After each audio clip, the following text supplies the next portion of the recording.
Good evening, everyone. Welcome to the Village Board meeting for July 6th, 2020. Please stand for the pledge. I pledge allegiance to the flag of the United States of America and to the republic for which it stands, one nation, under God, indivisible, with liberty and justice for all.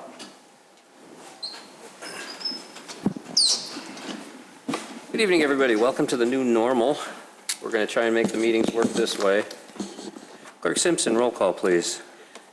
Trustee Kruger? Present. Trustee Lang? Here. Trustee Vito? Here. Trustee Rufato? Here. Trustee Vogel? Here. Trustee Papantos? Present. President Harker? Here. You have before you the minutes of the regular meeting of June 15th, 2020. I need a motion for their approval. So moved. Motion, Trustee Papantos. Second. Second. Trustee Rufato, roll call, please. Trustee Kruger? Yes. Trustee Lang? Yes. Trustee Vito? Yes. Trustee Rufato? Yes. Trustee Vogel? Yes. Trustee Papantos? Yes. President Harker? Yes. Manager's Fundilis, changes to the agenda?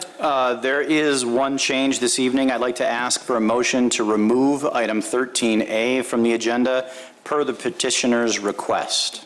So moved. Motion, Trustee Kruger, second. Second. Trustee Vogel, roll call, please. All in favor? Aye. Aye. Okay. There we go. Administration of oaths. Clerk Simpson. Okay. We have, do I introduce them? Somebody should introduce them. Sure, go ahead. For the position of Deputy Fire Chief, Stephen Mella, please come forward. And the masks, really. Would it be awful for him to take it off? You can, no, absolutely, you can. And obviously, we've changed things around a little bit, so thank you for accommodating. Can you raise your right hand and repeat after me, please? I, Stephen Mella, I, Steve Mella, having been promoted to the position of Deputy Fire Chief having been promoted to the position of Deputy Fire Chief in the Fire Department of the Village of Wheeling in the Fire Department of the Village of Wheeling in the counties of Cook and Lake, in the counties of Cook and Lake, do solemnly swear do solemnly swear that I will follow the Constitution of the United States that I will follow the Constitution of the United States and the Constitution of the State of Illinois, and the Constitution of the State of Illinois, and I will faithfully discharge the duties and I will faithfully discharge the duties of the position of Deputy Fire Chief of the position of Deputy Fire Chief according to the best of my ability. according to the best of my ability. Congratulations. And there's a piece of the oath over there. Please sign it. Yes, ma'am.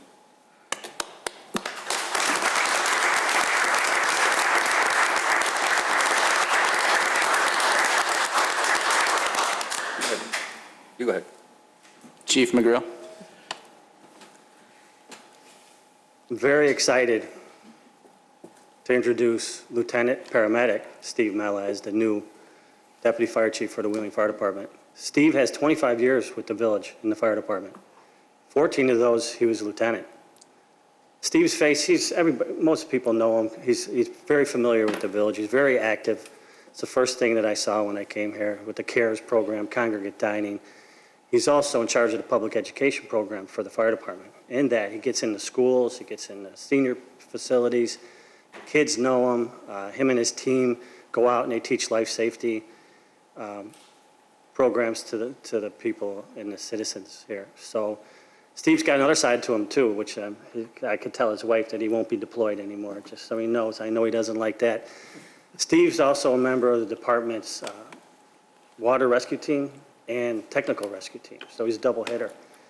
He's also with the Urban Search and Rescue Team Task Force 1 with the state of Illinois, so that means he goes around and does good things where they need him.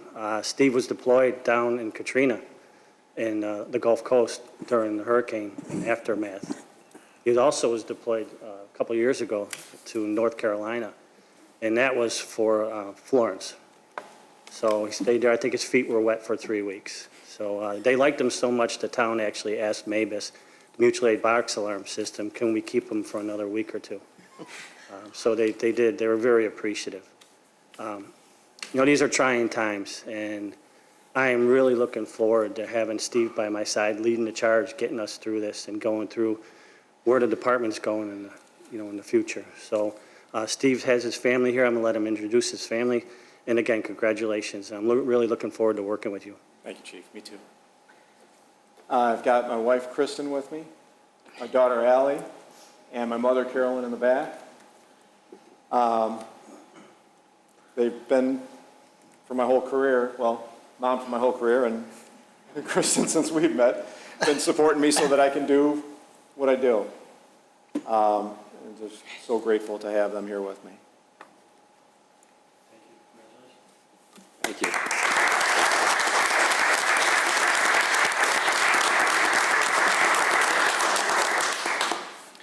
We do have a tradition that when we put the badge on for the first time, you choose someone to pin you.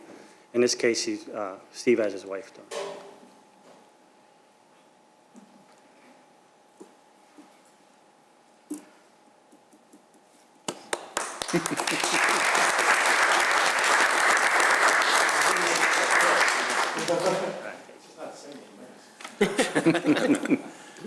And we have another reason to celebrate. Firefighter, paramedic Dan Murdock is being promoted to lieutenant.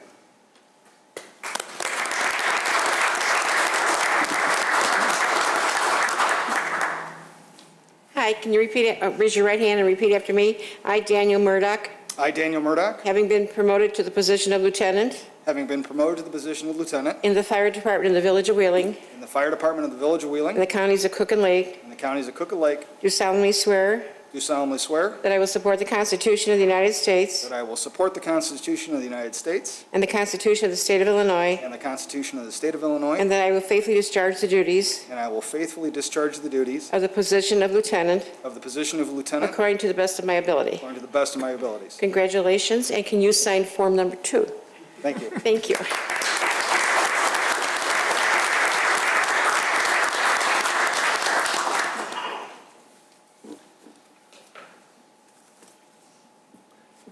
Chief McIsaac said he never thought he'd see the day, but he said congratulations. I will recognize him in a second, so congratulations, Dan. It's a lot of hard work. It's hard getting that first step, and Thank you you, sir. stuck with it.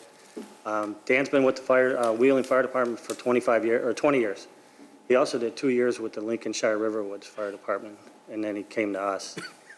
Dan was recently given the responsibility of the hazmat team coordinator, so any hazardous materials incidents in and around the area or in the division, Dan's leading the charge for the Wheeling Fire Department. Dan also is instrumental in keeping all of our electronics going, and he's going to join the other 5 lieutenants. We have 6 lieutenants on the department spread throughout the town, and he's a welcome add to the team. And could you introduce who you? Sure. My lovely little wife, Carol, my daughter, Kiki, and my son, Jake.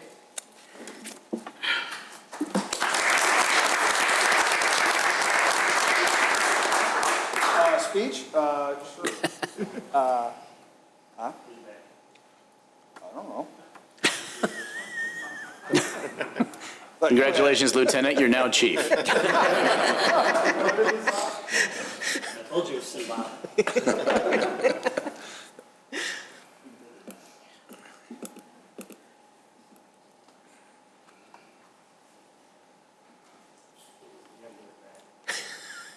I'm keeping it. It's mine now. Thank you.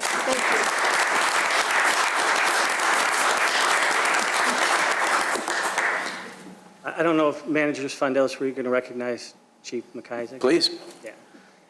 None of this would have happened without Chief McIsaac. He retired in May. He's in the back here. He likes to keep it short and sweet, and I'm sure he's going to be upset that I did this, but he left with this place in a very good position. He has a quality crew. Everyone's willing and able to step up, as you can see today. During the pandemic, and we've had some real bad calls, incidents in the last month or two, and the group were prepared.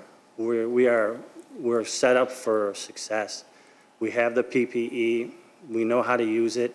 They do use it, and that is 30 years with that man right there. So none of this, I think, would happen without him. He's known him He hired them. He hired everybody, actually, except for the lad, for one.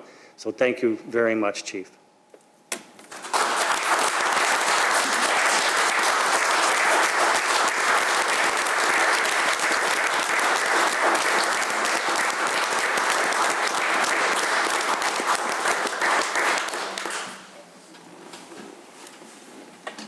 You know, you kind of touched on an important little fact there.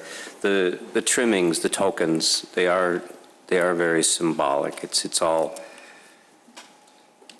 so everybody else knows what's going on, but the respect that they earn from each other and from the men, that's earned. So the badge is important to everybody else, but everybody here knows who to respect, who knows what they're doing. And Chief, thank you for 30 years of earned respect. Thank you. We do have some refreshments outside that we are going to socially distance and enjoy, however that comes together. I do need a motion for recess for refreshments for 10 minutes.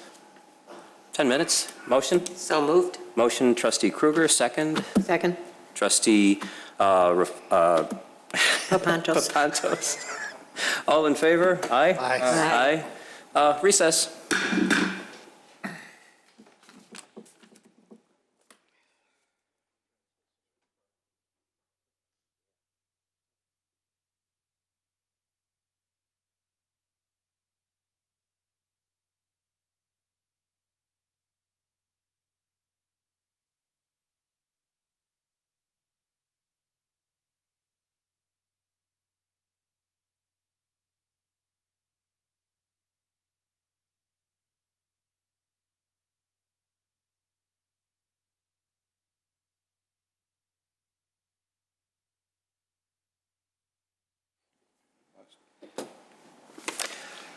Good evening, everyone. Welcome back. I need a motion to reconvene into regular session. So moved. Motion, Trustee Kruger, second. Second. Trustee Papantos. Roll call. Trustee Kruger? Yes. Trustee Lang? Yes. Trustee Vito? Yes. Trustee Rufato? Yes. Trustee Vogel? Yes. Trustee Papantos? Yes. President Horker? Yes. Citizens' concerns and comments. Clerk Simpson. There are none. That moves us on to staff reports. Mr. Sfondilis. Thank you. This evening, we are lucky to be able to talk a lot about promotions and congratulations and introductions. And I want to take the opportunity to introduce two folks. One you already know, but never really had the opportunity to formally recognize in his new role as Fire Chief, and that is Fire Chief Chief McGreal, Mike McGreal. You know him because he has been with us for 3 years in the role of Deputy Chief, and since our last in-person meeting, he has been, of course, promoted to Chief since the retirement of Chief McIsaac. So I did want to at least formally introduce him as Chief to the public, although, of course, we saw him earlier this morning performing those duties already. A wonderful addition that was made 3 years ago. He served very well as the Deputy Chief, and I know he will serve us very well as our Fire Chief. So thank you for taking the honor, and I guess welcome again. I'd also like to introduce someone you have not met, and that is Ross Clicker.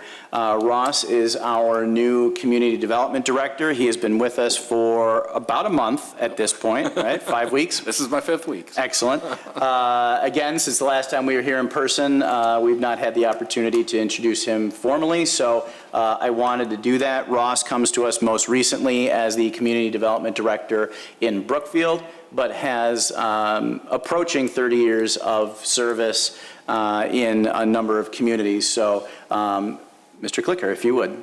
I just want to say thank you for the opportunity to serve this wonderful community. As someone who's literally born, raised, and still living in the northwest suburbs, it's been very exciting to watch the transformation of the entire northwest suburban area and to be able to be part of its continued transformation and betterment for tomorrow.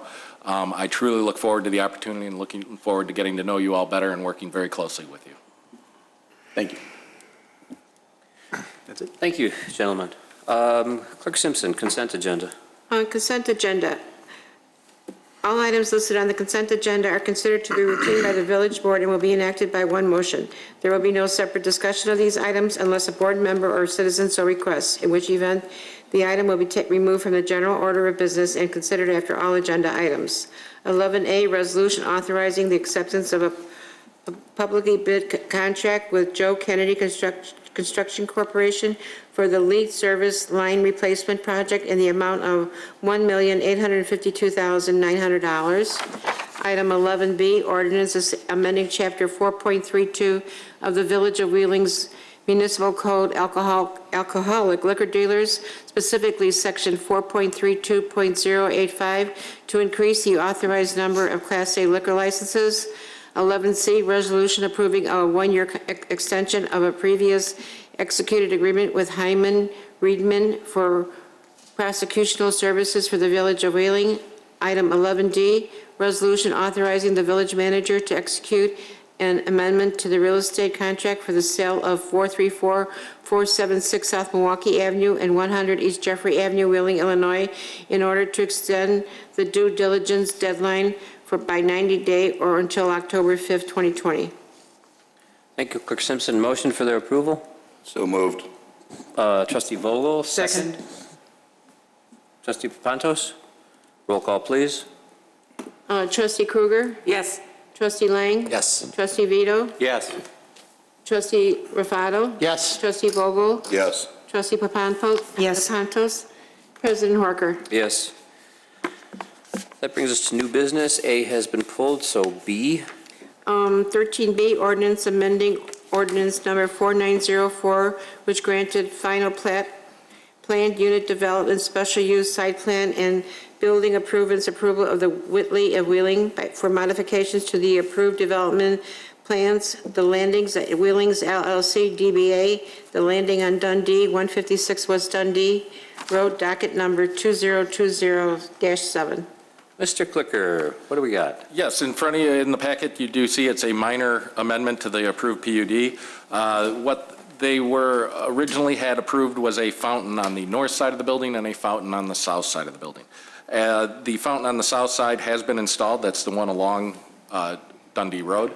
The fountain on the north side, as they've begun moving in appliances and equipment and every furnishings into the building, they realized that made the entranceway very tight and difficult to maneuver in. So they requested that the fountain on the north side of the building be removed, which the Plan Commission did recommend approval of that amendment.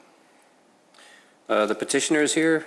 If anyone has questions or comments, Trustee Lang, then Trustee Papantos. Good evening. Good evening. Trustee Lang. Thank you. Hi. Love the way the building turned out. We're dying to get you guys to open and all that.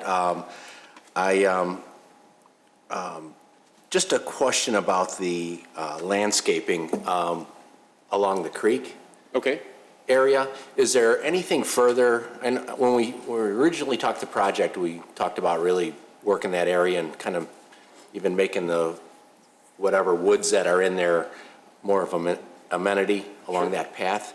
Is there any additional landscaping or cleaning we could do of the trees? That's probably without a doubt we can definitely do some cleaning in there. We did have some initial hesitation, if you will, because it's all overland flood routes and it had nothing to do with MWRD, and we were everybody was afraid to even go anywhere near it. But if the request is to clean it up, and get all that underbrush and all that dead stuff out of there, exactly, that's definitely something we can. Okay. Thank you, because it'll make walking on that path more of a amenity than a let's get out of here. Right. So, thank you very much. No problem at all. Thank you, Trustee Lang. Trustee Papantos. Thank you. First of all, welcome to the village, and thank you for completing that, because it's been a number of years, as I'm sure you know. Sure. One of the stipulations was some landscaping and some reworking on the south fountain from the Plan Commission.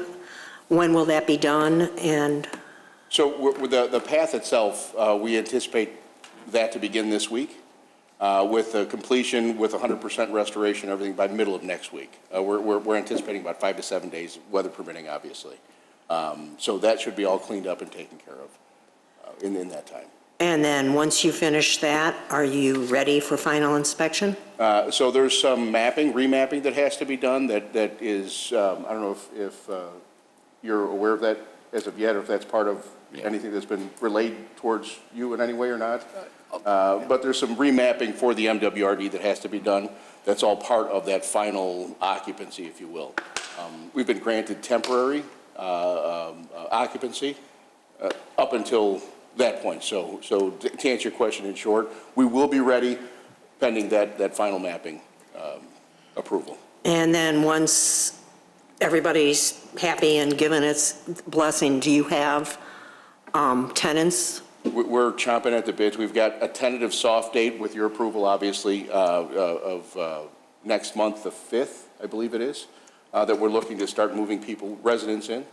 Obviously, there's some conversation going back and forth with regards to an extended TCO, obviously because of the mapping and things like that. So that's kind of where it's at for right now.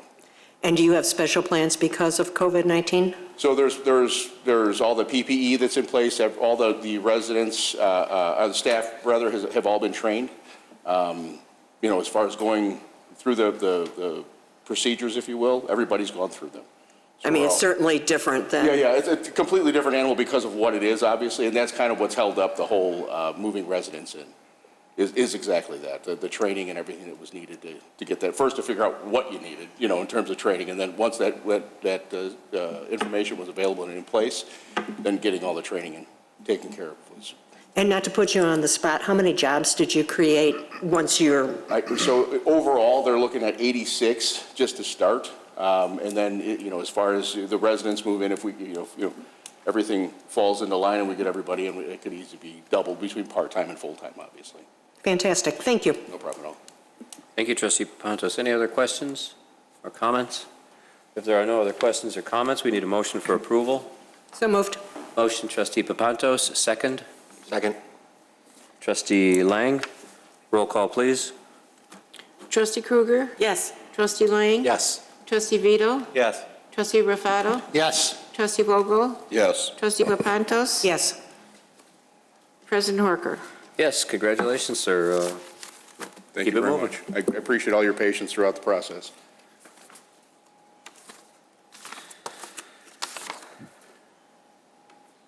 C, Clerk Simpson. 13C, presentation regarding the FY 2019 Comprehensive Annual Financial Report and Audit Process by Sikich LLC.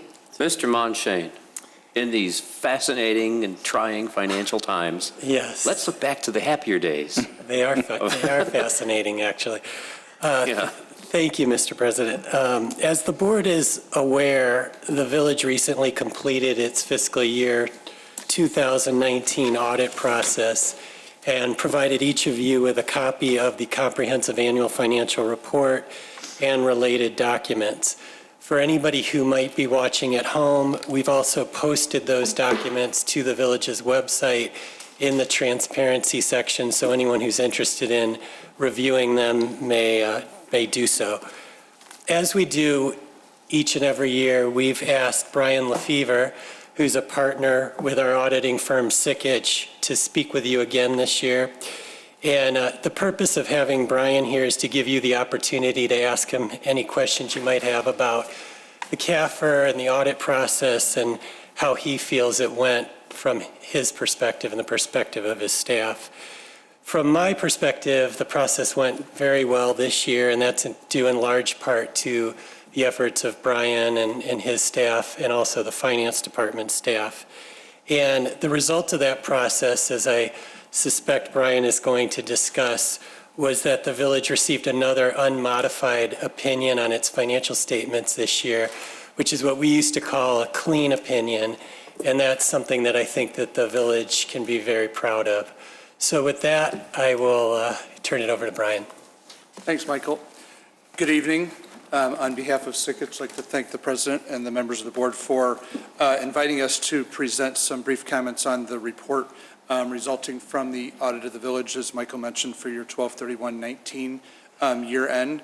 Obviously, President, as you mentioned, the audit is a historical document, so times have changed since December 31st, 2019, but I think not so much the numbers, but understanding a little bit about the process and understanding exactly the significance of going through the audit, being on time, is very, very important, so that you always know that the audit is oftentimes the after-the-fact saying you were getting good information throughout the year.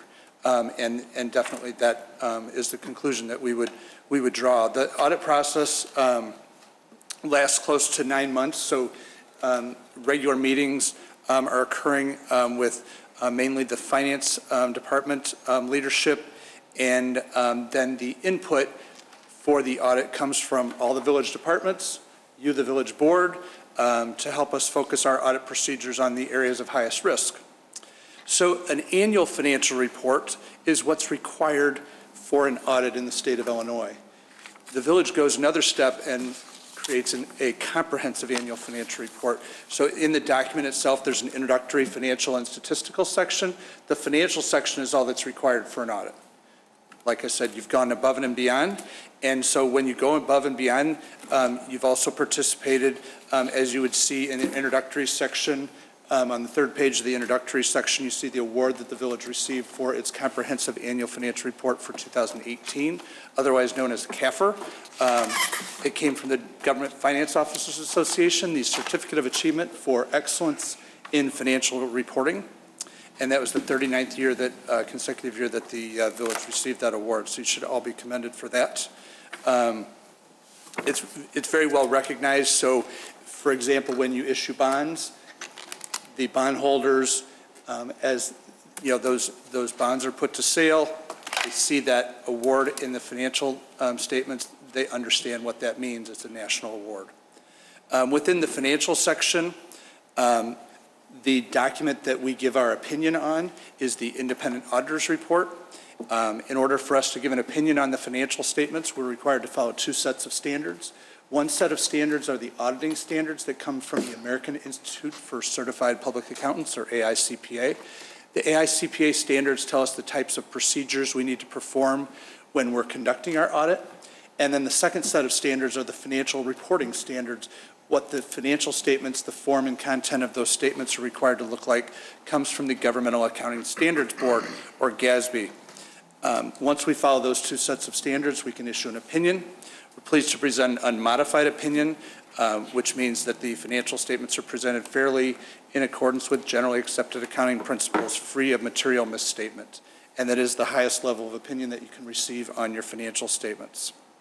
In addition, as the village has TIF districts, there's also a compliance opinion that's issued on the TIF districts, and you can find that on page 177 of the CAFR, where we also issued an unmodified opinion on your compliance with the laws and regulations related to the TIF laws in the state of Illinois. The second page of the opinion references a new GASB standard that was implemented related to asset retirement obligations. This resulted in recording of what GASB considers a liability for potential closure of wells.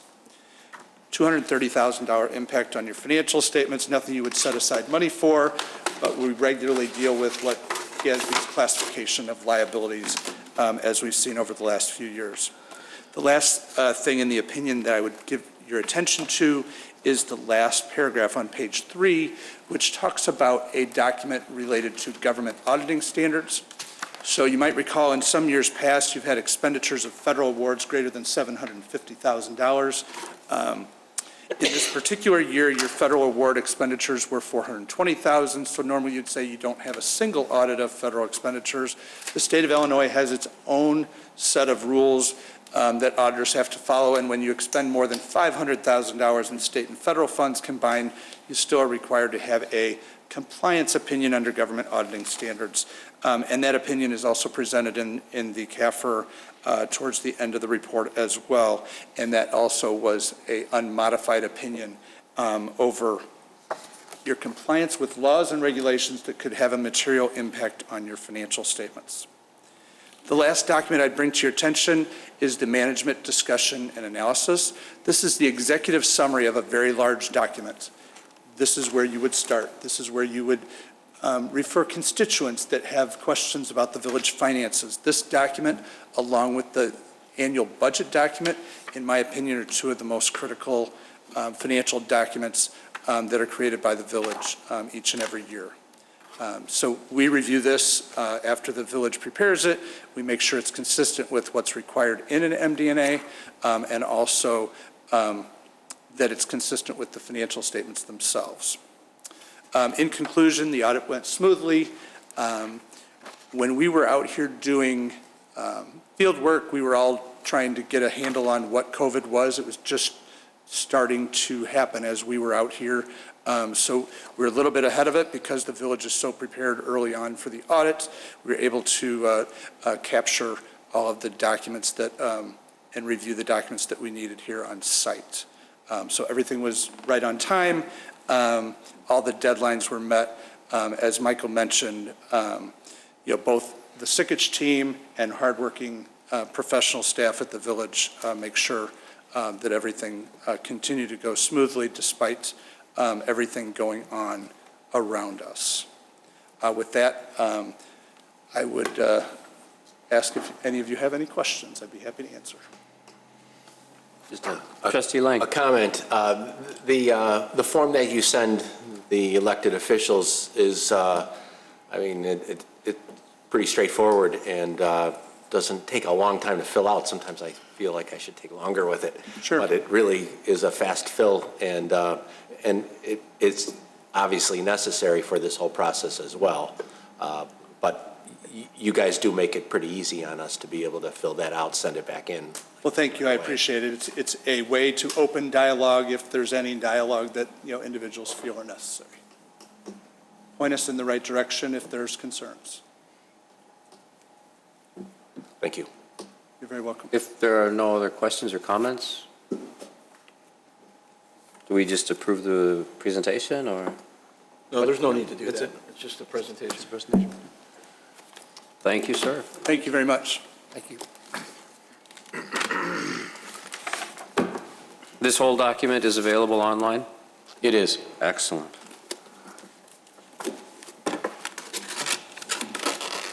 Official communications.